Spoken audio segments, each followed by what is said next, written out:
Varachha beach નીચે ચાલી રહેલા ગેરકાયદેસર પ્રવૃત્તિ અંગે ધારાસભ્ય દ્વારા કરાયેલ રજૂઆતનો મુદ્દો ફરી ચર્ચામાં છે।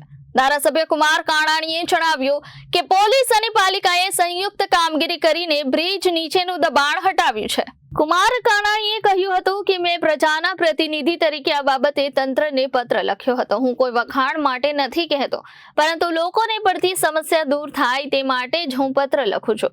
તેમણે વધુમાં ભારપૂર્વક જણાવ્યું કે તંત્રએ માત્ર એક દિવસ નહીં પરંતુ લાંબા ગાળે સતત આવી કામગીરી કરવી જોઈએ। અંતે તેમણે કહ્યું કે પ્રજાને પડતી મુશ્કેલીઓ દૂર કરવું પ્રજાના પ્રતિનિધિ તરીકે તેમનું પ્રથમ કર્તવ્ય છે। ઘણા લાંબા સમયથી આ પ્રશ્ન હતો અને લોકોની સામાજિક સંસ્થાઓની પણ માગણી અને લાગણી હતી। લોકોની ખૂબ રજૂઆતો હતી અને વરાછાની જનતાની જે લાગણી અને માગણી હતી એને ધ્યાનમાં રાખીને સુરત મ્યુનિસિપલ કોર્પોરેશન પોલીસ કમિશનરને આ પ્રશ્ન હલ કરવા માટે મેં એક પત્ર લખ્યો હતો અને કેટલા દિવસમાં હલ કરો છો એનો જવાબ માંગ્યો હતો। ખૂબ આનંદની વાત છે કે મારા આ રજૂઆતની અને પત્રની અસર થઈ છે। તાત્કાલિક ધોરણે કાલે ખૂબ મોટા પ્રમાણમાં ઓપરેશન થયું છે, પ્રશ્ન હલ કરવાનો પ્રયાસ થયો છે।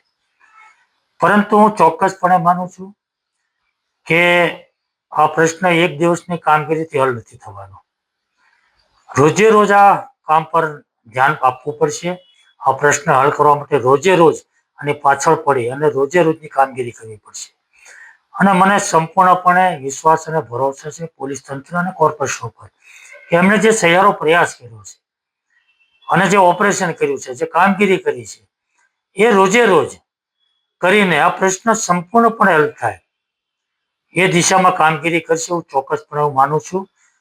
અને લોકોની જનતાનો જે અવાજ હતો, વરાછાની જનતાનો એ અવાજ બની અને જે પ્રશ્ન હલ કરવાનો પ્રયાસ થયો છે, એમાં જે સહકાર મળ્યો છે એ બદલ પોલીસ તંત્રને અને કોર્પોરેશનનો પણ આભાર માનું છું।